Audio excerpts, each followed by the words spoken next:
Hello! నమస్కారం అండి. నేను మీ doctor Nandi Rameswara Rao, founder and CEO of Realtor oxygen.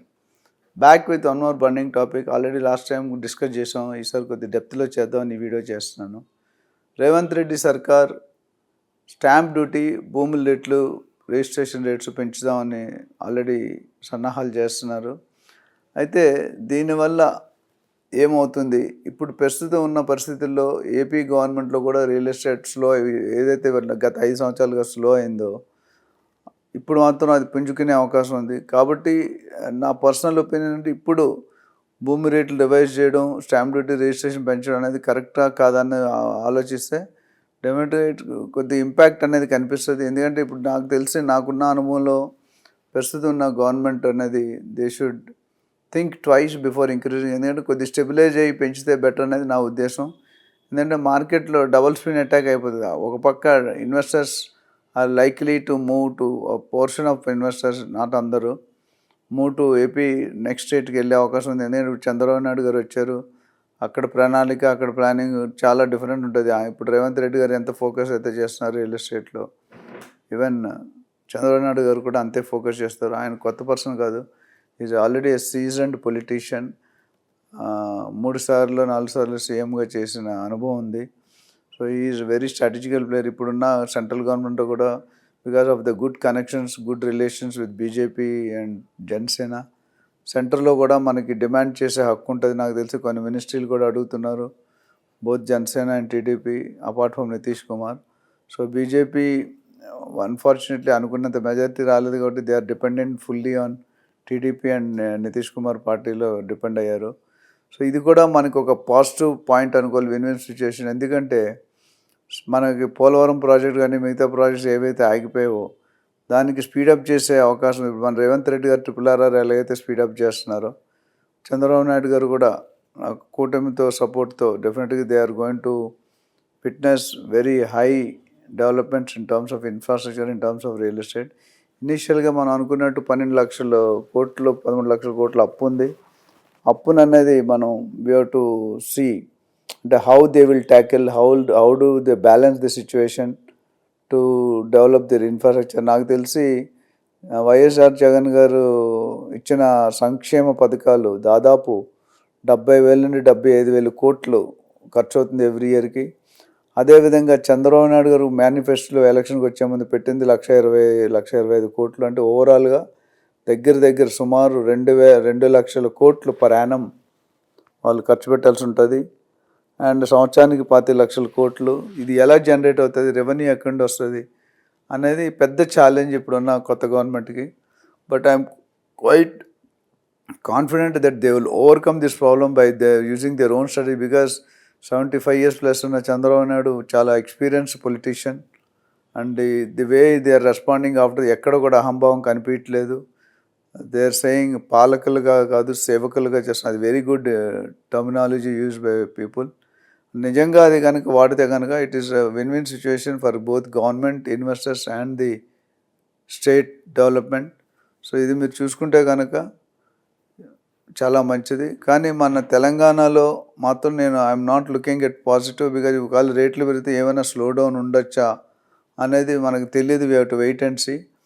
అయితే బేసిక్గా ఇప్పుడు ఉన్న ధరలు బట్టి అయితే మీరు నెక్స్ట్ 2-3 years టైం పట్టవచ్చు. ఈ లోపల ఇన్వెస్టర్స్ ఎవరైతే ఉన్నారో వాళ్ళు డెఫినెట్గా దీన్ని కొనుక్కోమని దాని అడ్వాంటేజ్ తీసుకొని రిక్వెస్ట్ చేస్తున్నాను. ఎందుకంటే ఇప్పుడు ఏదైతే కొనుక్కోరో wait and watch. Already long term plan అయితే అవసరం లేదు. చాలామంది ఎలక్షన్ రిజల్ట్స్ వచ్చాక రేట్లు తగ్గిపోతే కొనుక్కుందాం అనుకున్న ధోరణిలో ఉన్నారు. బట్ ఐ డోంట్ థింక్ అది దట్ విల్ హ్యాపన్. పెరగకపోవడం ఎంత పెరిగిందని మనకు గ్యారంటీ లేకపోయినా తగ్గడం అనేది జనరల్గా జరగదండి. హిస్టరీలో రియల్ ఎస్టేట్లో రేట్లు తగ్గిన దాఖలాలు చాలా తక్కువ ఉన్నాయి. And both the governments with a friendly relationship ఉన్న పెండింగ్ ఇష్యూస్ మన స్టేట్ డివైడ్ అయినప్పుడు ఆల్రెడీ రేవంత్ రెడ్డి గారు స్టేట్మెంట్ ఇచ్చారు. నేను ఆల్రెడీ కొత్త సీఎం అవబోతున్న సీఎం గారితో మాట్లాడాను.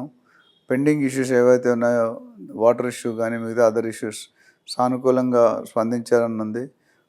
అది విన్ విన్ సిచ్యువేషన్. అంత ముందున్న గవర్నమెంట్కి అంత మంచి టర్మ్స్ సెంట్రల్ కానీ నైబరింగ్ స్టేట్స్ కూడా అంత మంచి రిలేషన్ లేదు, రియాక్షన్ లేదు. సో ఇప్పుడు బికాజ్ ఇద్దరు ఒకప్పుడు ఒకే పార్టీలు ఇద్దరు పనిచేశారు, ఒక ఆయన సీనియర్, ఒక ఆయన కొద్ది జూనియర్.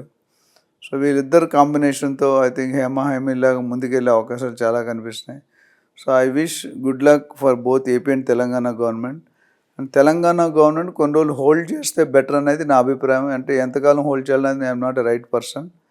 బట్ ప్రస్తుతం కొద్దిగా ఏపీలో పొజిషన్ చూసి అక్కడున్న రియల్ ఎస్టేట్ డెవలప్మెంట్ చూసి మనం కాల్ తీసుకుంటే బెటర్ ఏమో అనేది నా personal opinion. But our government will take its own decision.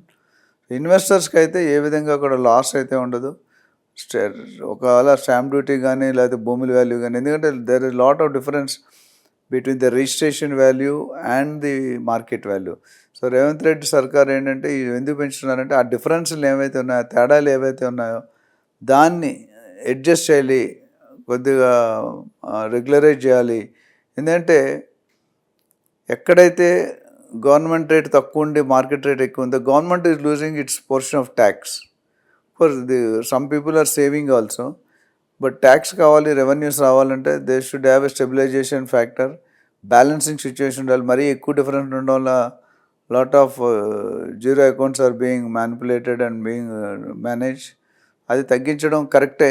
But ఇప్పుడున్న పరిస్థితిలో next neighbouring state if they are attracting some of the investors from Telangana, you need to the government has to, the Telangana government has to think whether to increase or not to increase at this moment. Definitely the increase has to happen.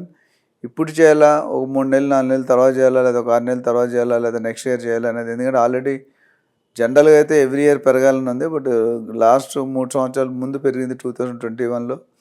ఇప్పుడు కొద్ది hold చేసి కొద్ది situation చూసి మన AP పరిస్థితి ఎట్లా ఉంది, అక్కడ రియల్ ఎస్టేట్ పరిస్థితి ఎట్లా ఉంది, అక్కడ ఇన్వెస్టర్స్ మైండ్ సెట్ ఎట్లా ఉంది, అందరూ వెళ్ళిపోయినా కొంతమంది వెళ్ళే అవకాశం అవుతుంది. బట్ వెళ్ళిన తర్వాత తెలంగాణ రియల్ ఎస్టేట్కి ఏమి ఇబ్బంది ఏం లేదు. ఇది చూసి సర్కార్ అనేది డెసిషన్ తీసుకుంటే బెటర్ అనేది నా ఉద్దేశం. However the investors are the buyers from Telangana government should not wait for more time. If you already decided to buy, election తర్వాత తగ్గుతుంది అనుకుంటే ఇప్పుడు తగ్గే సూచనలు అయితే ఐ థింక్ 99.9% రూల్డ్ అవుట్ అండి. సో కొనుక్కునే వాళ్ళు ఎవరైనా ఉంటే ఇమీడియట్ కాల్ తీసుకొని పెరిగే 10 to 15% జంప్ ఫ్రమ్ ది భూమి బేస్ వాల్యూ నుండి, అలాగే స్టాంప్ రిజిస్ట్రేషన్ నుండి పెరిగేది ఏదైతే ఉందో అది పెరగకుండా ఉన్నప్పుడు మీరు కొనుక్కుంటే మీ ట్రాన్సాక్షన్ తక్కువలో అవుతుంది. So it's a benefit, win win situation to all of you. So thank you very much.